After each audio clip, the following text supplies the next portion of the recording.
Did everyone finish the abstract? Does anyone want to say which sentence might be the gap sentence here?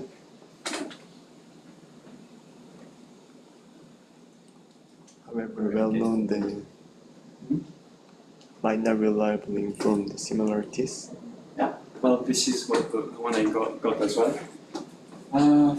Well, to be fair, there is not so much to say about this abstract. It's quite regular to what we are used to. There is no specific structure in this one.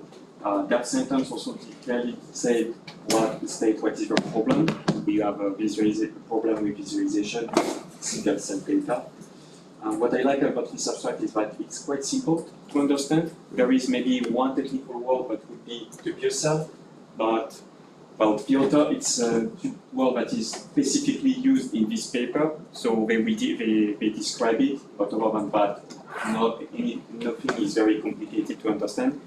And just as you will see, this method is actually also very easy to understand and very simple. So, because we are talking about single cell, maybe it's good that I recall what is a typical workflow in single cell data. And first, of course, we need some cells. So for that, we need to sample a tissue from a biological system. And then we can, for experiment, extract the cells and get some information about the gene expression.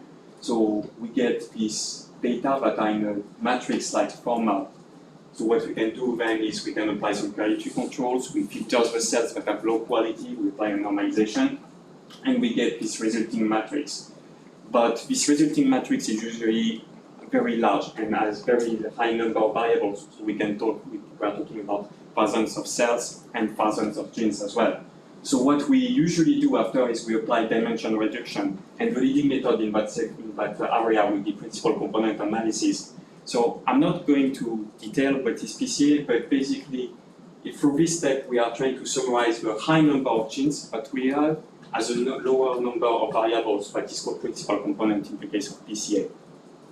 And then we end this workflow beautifully with a 2D visualization. And in that case, the two leading methods are t-SNE and UMAP. So PCA will be a linear method, but t-SNE and UMAP are non-linear methods. And I think it's quite important that I show you what would be the difference if we try to visualize our data with PCA or with t-SNE and UMAP.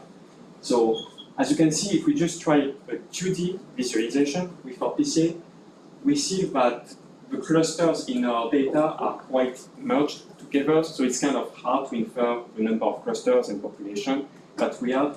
While if we use t-SNE and UMAP, we get a more clear picture in this case. So we see that we have more beautifully delimited clusters that are also very far from each other, so we can have a bit closer, a bit better representation of the distances between our clusters.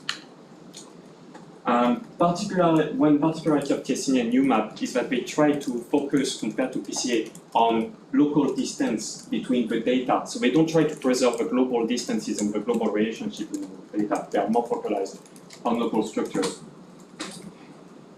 And there is one problem with this data that is actually quite commonly known. So if we take here this case, we have a t-SNE embedding with 4 clusters of population that have been highlighted in colors. So here we see 4 distant, we see what looks like 4 distant clusters. And most importantly, if you look at the 2 cyan clusters, they are far from each other, they are separated. So that suggests that we have 2 different cell populations, right? But here is the gene expression for these 4 different clusters. And what we see here is that we may have more 2 or 3 clusters, and most importantly, if we look at the 2 cyan clusters, there is no real differences between these 2 clusters. It's actually one cell population. So here we see that our t-SNE is distorting the distances between our clusters. So that shows one problem that is also observed in UMAP embedding, but since the distances are not properly preserved, we sometimes may have wrong visualization, so that may lead to wrong hypotheses as well. And this is one thing that we want to correct.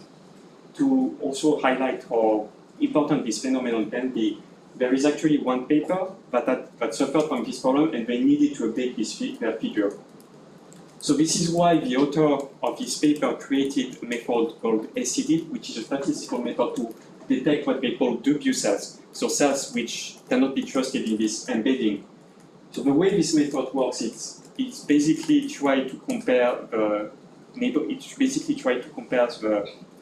relation, how the 2D embedding will affect the neighborhood of one cell.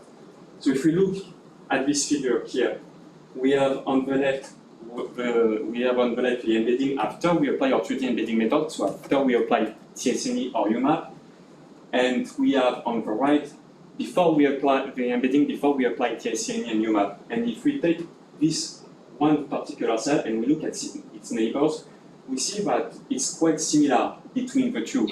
So we will say that these cells, that the neighbor of this cell did not get particularly affected by our 2D embedding method. So we can call this cell trustworthy. At the opposite, here, if we take this cell, we see that the neighbor changed quite a bit between when we apply our 2D embedding method and before we apply our 2D embedding method. So in that case, we will call our cell dubious because we cannot really trust its visual representation in this embedding. And here, right now, I just described what was the only technical term that we can find in this paper. So, what is the difference between left and right? Left and right. So here would be t-SNE or UMAP visualization, and here it would be either the original data or PCA data. So, what is the clinical problem with this transfer and dubious cell? So, is there any clinical disadvantage with dubious cell? Clinical? Disadvantage. If more dubious cells, then what will happen? Can you repeat this? If more dubious cell, then what will happen? See, if you have more dubious cells, that means that your 2D embedding is affecting greatly the relationship between your cell, one cell and its neighbors. So that means that you cannot really trust what you see on this embedding. If we go back here, for example, like here we would have a lot of dubious cells here. But the thing is that these two clusters are actually corresponding to one cell population, as you can see in the gene expression. So that's why we want to detect these dubious cells. It's because here we are tempted to say, oh, we have two different clusters. They are one and only one. Can you give me context? Sure.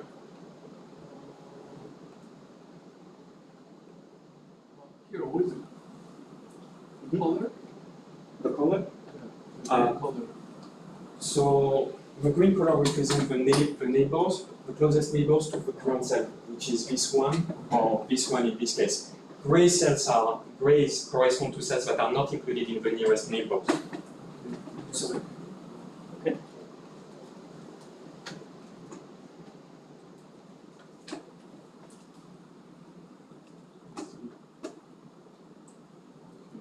So you mean the, okay.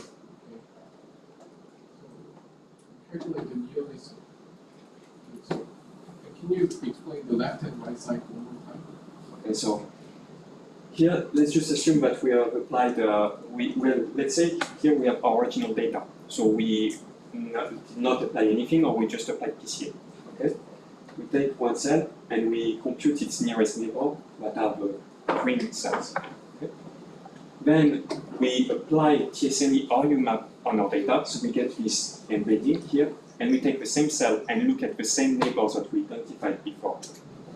What we want to see is whether the neighbors, the distance between this cell and its neighbors is the same before and after we apply our 3D embedding. In this case here, you can see that for the same cell, if we look at the neighbor before we applied our 3D embedding method and after we applied it, you see that here we have differences. The green cell that represents the closest neighbor do not have the same position and the same relationship to our current cell. So that shows that our 2D embedding kind of distorted the relationship and the distances. Okay. So everyone get it? Or is there anyone who are confused? If there are anyone who are confused, I can explain again. Confused. Okay.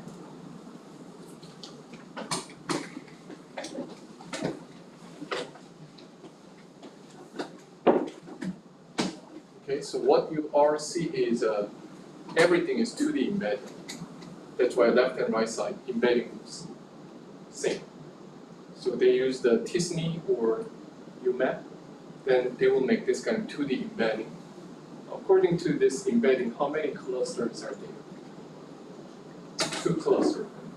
The left side is 1 cluster, right side is 1 cluster.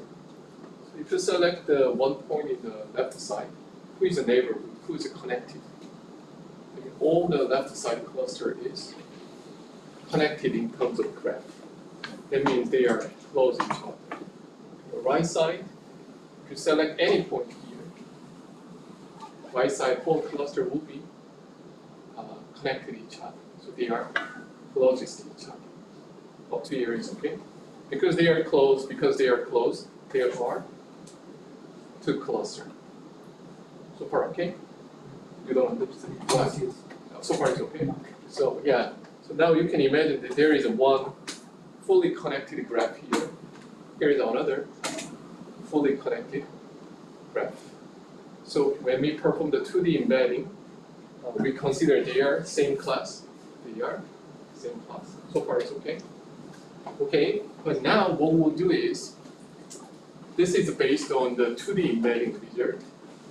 But here now what we'll do is, before we do the 2D embedding, before that projection, we have original data set. So for instance, original PCA is like, if we use the 10, then how many dimensions we use? It's a 10-dimension data set. In the 10-dimension data set, every point are in this 10-dimension space, right? Then we can calculate just the Euclidean distance. Can you understand? Yeah. So now what we'll do is, now based on that 10-dimension Euclidean distance, we will make a clustering, closer one and further away. For this point, when we calculate that 10-dimension Euclidean distance, closest one is this group. So no difference. So that's why we are happy. So that means when we projecting this 10-dimension to the 2-dimension, distance is distorted or not? Not distorted. However, if we select this point, closest point is only this colored one. Same one. It's not. That means this cell's neighborhood structure, when we perform the 2-dimension projection, they are completely distorted. Make sense? So in that case, we call this is dubious cell. Understandable? Okay. Am I correct?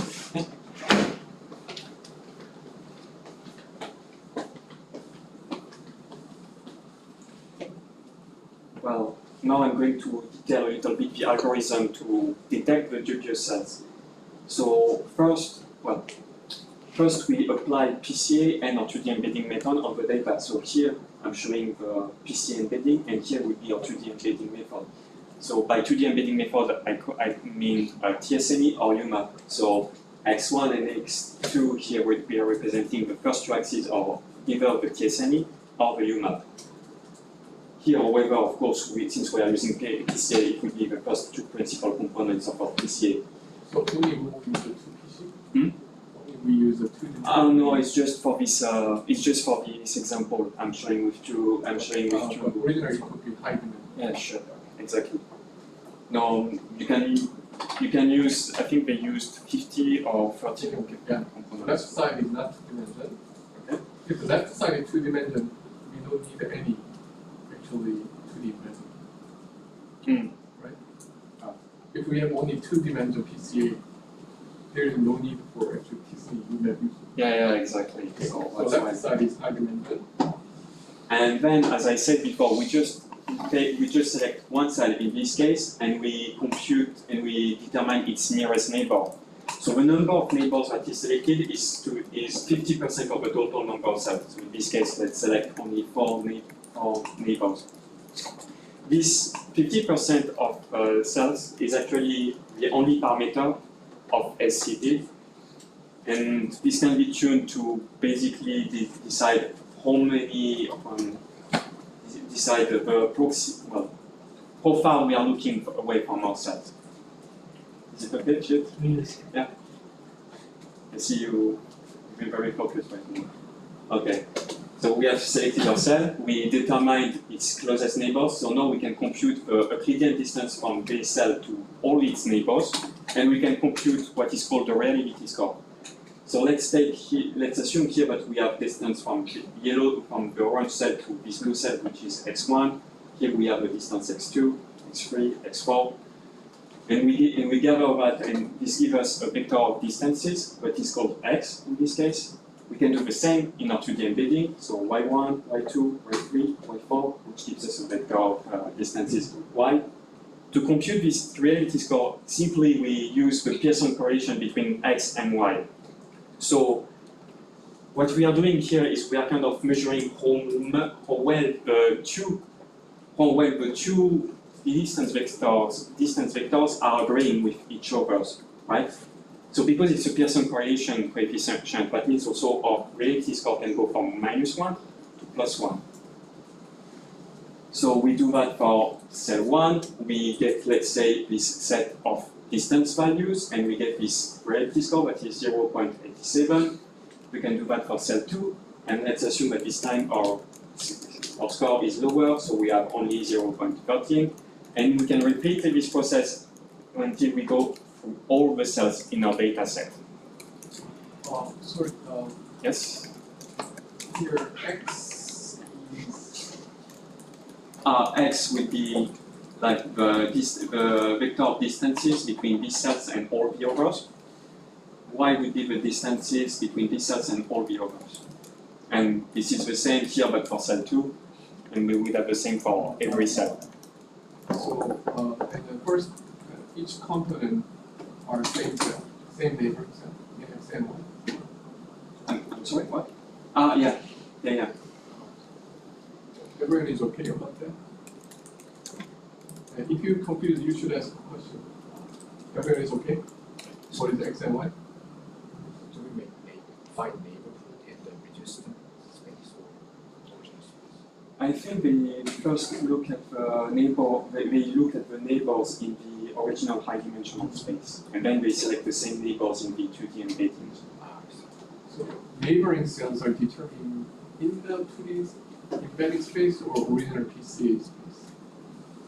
No, in the original PCA space, actually. So x1, x2, x3, x4 are determined first. Actually, it's some question I had trouble to find the answer which neighbors were selected. Where do they select different neighbors in the PCA and the 2D embedding? But I think they select the same. Otherwise, it will not make sense. Are there more questions or? No. Okay, so now we have a score for every cell, but well, it seems that for cell 1 we have quite high similarity, so maybe we can say that this one is trustworthy. This one we have less similarity, maybe it's dubious in this case. How to classify? Yeah, actually, how do we classify these cells? Like, this one is very high, this one is not so high, so maybe we have this. So actually, for that we need a null distribution, so we can compare our score to what would happen if we just have a random effect. And how do we compute this null distribution? Yeah. Basically, the author don't use any fancy techniques. They just use a permutation-based approach. So we take our data, right? And what we do is we perform shuffling on the data. So we shuffle the expression between each cells. That means we do column-wise shuffling. So if you look at here, we exchange the values between 0.9 and 1.2. We interpreted them, right? So by doing so, we destroy the relationship between our cells, but we don't affect the gene distribution. So they shuffle the value after the preprocessing. Yeah. So after applying quality controls and normalization, of course. And then it's just exactly the same process as I described earlier. So we apply PCA, we apply our 2D embedding, we select one cell, compute the neighbors, compute the distances, and determine the score for the current cell. So let's say here that we have quite a low score. minus 0.06. And as I said, this score is Pearson correlation, so that means it can be negative as well. Can I ask a quick question? Sure. In the matrix, what is the minus value? This is gene expression values. Because it's a scale. We subtract the mean. Thank So you. that it's between usually minus something to the plus something. And average becomes 0. Thank you. So, Do we shuffle all of them? yeah, sure, we shuffle the columns. So like we don't shuffle like this, we shuffle like this. As you can see here, we shuffle 1.2 with 0.9, 1.2, 0.9, you see that they change place. But you see that we don't affect the columns, like the numbers are not changed between the columns. Does it have any meanings? So, As I said, if you shuffle between the genes, you will destroy the gene distribution, but it's not what we want. We want to destroy the cell similarities. We want to remove cell information, but the genes should not be affected. Any more questions? Or? Good. So, Maybe can you go back? Sure. So I think it's very important question now. You've been suggested why we shuffle across the column wise, not the row wise. Kind of, mathematics, whatever is mixing. But why they need a column wise? If you think this is a cell and genes, then it's a little bit not clear. Let me change this. Humans, human 1, 2, 3, 4, height, weight, age. Okay, let's think about these three. Height, weight, age. Do you think this makes sense or not? Can we exchange the height to the weight? No. It's completely nonsense, right? But if I change my height information with the Yumin's height information, can we think this is still human? Yes, because if my height becomes 13, doesn't make sense. Not at all, right? So that's why perturbing along the feature line is usually or makes sense between remixing the because I know because it's a gene 1, gene 2, gene 3. That's why you feel that they are looks like same, but actually it's like the height, weight, age. So to make some realistic random data, we should mixing along the same feature. Is it clear? Happy? so can I go to the next slide then? Okay.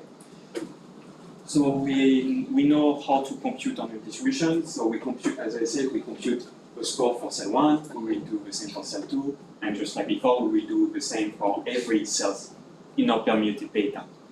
So now we can just collect all these scores and find our nice new distribution. And we can use this new distribution now to determine which cells is dubious or not. But again, so how do we do that? Now I'm going to explain this decision rule. So let's take our example from before where we have one cell where the neighborhood is quite similar between the two real before and after we apply our 2D embedding. So let's assume that we have quite a high score of 0.87, okay? What we will do is we compare this score with the percentile 95 of our neural distribution.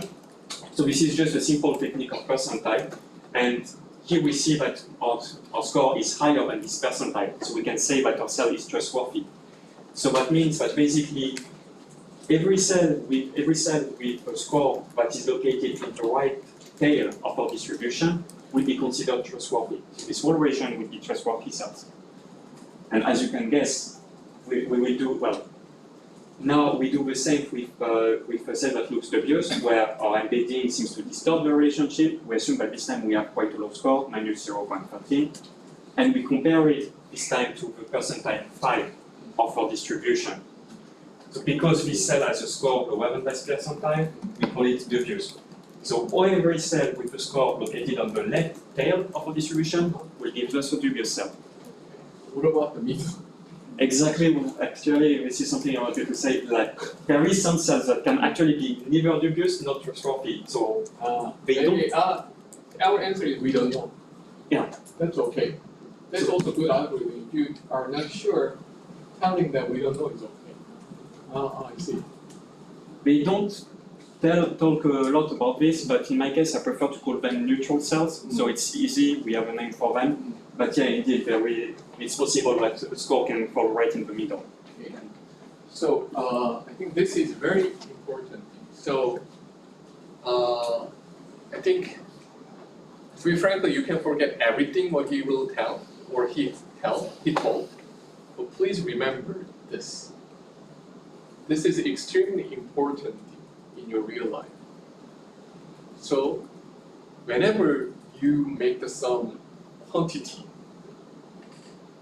or you derive the sum quantity, correlation or whatever, always we are wonder, 0.9 is okay, high, 0.1, okay, low, 0.3, right? So a lot of people just make their decision whatever they feel happy, but that's not a science. But this skill is very useful. How you can do any time, right? You have a data, right? What you do is mix, so that you make the random data. How many random data you can make? Infinity. Basically infinitely, right? So infinity random data, and then you calculate whatever score you like. That will be your null distribution. If you have a null distribution, now we can do this kind of something you observe, like 0.9. 0.9 will be here, right? Now you know that this 0.9, if that's happening in random sense, probability is less than 1%, something like that. It becomes now science. Okay? So don't forget this. Whenever you develop or you quantify something, why people care about the p-value is, anyway, this is objective quantity. Okay, but if you don't know the null distribution, how? Random shuffling, and then make your own null distribution. 20 years ago, it was very challenging because your computer sucks. But now, with your laptop, it's easy. Got it? We call this a surrogate test. Okay, so please think, don't forget about this technique. This is the most important technique nowadays. Any question? Happy? So now, in our group, anyone can make a null distribution, right? Just mix it, and then calculate, and mix it, calculate again. Million times, then you will get the null distribution. Happy? Okay, don't forget about this figure.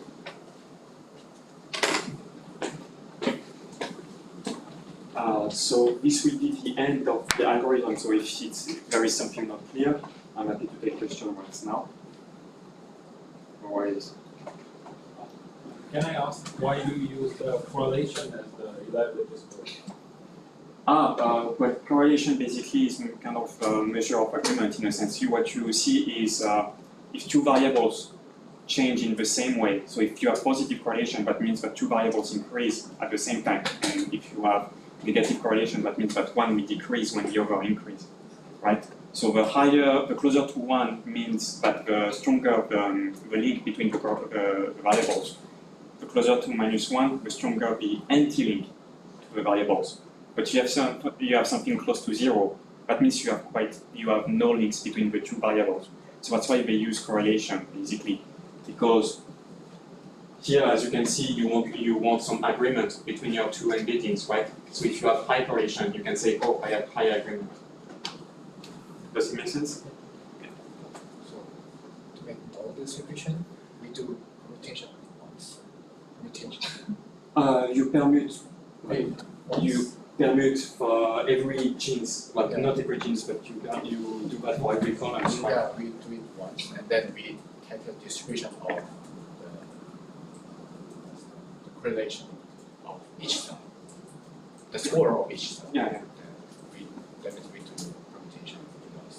I don't remember if they say they have like some kind of bootstrap method where they perform several correlation, several values. I can check later and come back to you.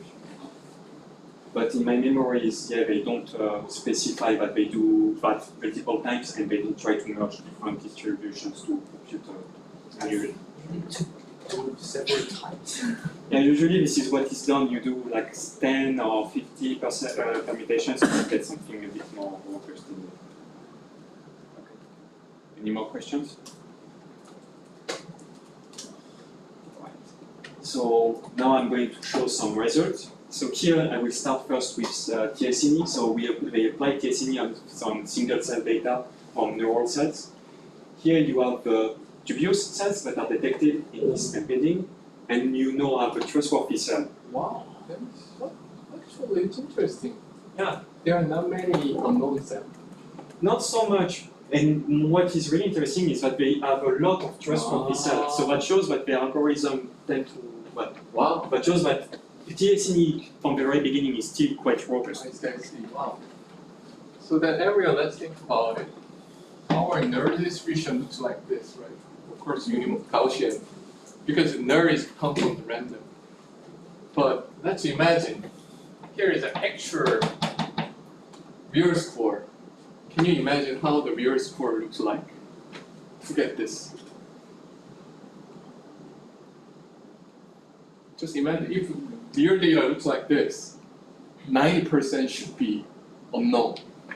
But here, either red or blue. Can you imagine actual distribution? It should be unimodal, or it should be bimodal. How does it look like? Majority are located here, and then nearly nothing. Maybe there could be a little bit this, but actual data looks like bimodal. That's why.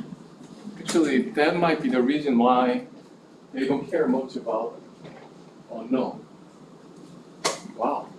Yes, indeed, we can see that most of the cells are considered trustworthy, so this is good. One interesting thing about the dubious cell is, if you look closely, they are mainly located in isolated clusters, right?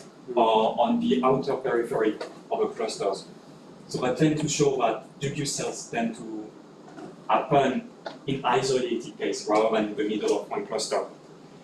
But there are still some neutral cells. Like when I looked at this visualization here, there is a little bit of gray, and here we can see a little bit of gray. So they are neither dubious nor trustworthy. So I consider them as neutral cells. So if we look at this example, they would fall right in this region. Now we have the result, but with UMAP embedding instead. So this is another set of single cell data. We have a dubious cells and we have a trustworthy cells. So we have quite similar result. Most of the cells are considered trustworthy, and mostly the dubious cells are located on the outer periphery of the clusters or in isolated clusters.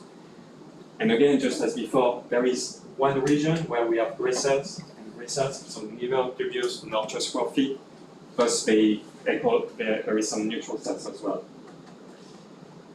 But one good thing with that method is that we know a way to quantify how many dubious cells we have in our embedding, right? So we can kind of determine how bad or good the quality of our embedding is. So we can use that to do some parameterization, to do some optimization of our embedding parameters. So here I'm showing the result for another t-SNE embedding. We have on the left clusters. Here we have the dubious cells, the trustworthy cells in the original embedding. And now this is the embedding, but after we apply optimization of using the scDEED method. So what we try is to find a set of parameters, but we minimize the number of dubious cells. So here, we set the optimal parameter by just giving some trial and error for each hyperparameter. Well, they Like cross-validation. Yeah, so basically they give a set of, they assess the number of dubious cells for different values of parameters. So here we have only one parameter, that is the perplexity. This is the main parameter in t-SNE. So you can just go for a range of values for perplexity into an interval and determine every time what is the number of dubious cells, and you just get the parameter that will minimize this number. And yeah, as you can see here, what we have a nice decrease of dubious cells. So we have a more robust embedding in this case. But that does not really stop only there. So we can minimize the number of dubious cells. This is good, but why it is actually important? So here I'm showing another t-SNE embedding with, again, some clusters that have been highlighted. So we are just focusing on some clusters. And you have here you have here the original embedding. Here you have the embedding after we optimize it. And most importantly, we have the gene expression of these highlighted clusters. And what you see is that in the original embedding, we have two different clusters. One pink and the purple clusters are very far from each other. But in the optimized embedding, they are merging together, which is actually closer to the more in line with the actual biology. Because as you can see here in the scDEED expression, when you look at the pattern, it suggests that we only have one cluster for these two populations, not two clusters. And this is also the same with UMAP. If we focus here on the cyan and pink cluster, they are very far away in the original embedding on the left, but in the middle they are closer together. And this is again a bit in line with the biology, because here this gene expression heat map shows that they should actually be very similar. So this UMAP embedding shows that we preserve a little bit better the distances between our two clusters. So minimizing the number of dubious cells is not just here for fun, it's also carries some biological meaning. And well, before concluding this presentation, one last comment about why minimizing the number of dubious cells can be important as well.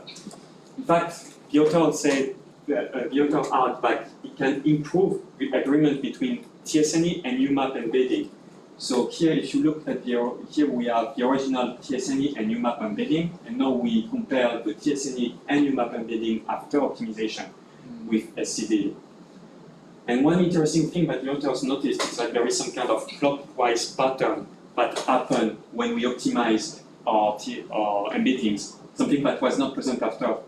We see that we have the blue cells, followed by the purple cells, followed by the green cells, followed by the red cells, which is the same here, blue, purple, green, red. But it's not the case here. You have blue, red, while here you have blue, green, as you can see. So this shows that it's more in line with biology, and it also makes two different methods comes to some kind of agreement. And this is interesting because in the literature, it has been often said that UMAP had superior performance to t-SNE. But actually, this tends to show that it might not be true, it's just that we were using the wrong parameters, maybe. So just to conclude this presentation, here the author has described a tool that is called scDEED to detect dubious cells in the 2D embedding method, which is usually t-SNE or UMAP. So how this method works is it basically computes a reality score for each cell that we compare to a null distribution to detect whether they are trustworthy or dubious. And the reason why we are motivated to do that is because we can use it to optimize our embedding, which gives us an embedding that is closer to the biology and which is more accurate. Right? So with that, that will be the end of my presentation. I would like to thank you all for coming today. Any question? Can I ask a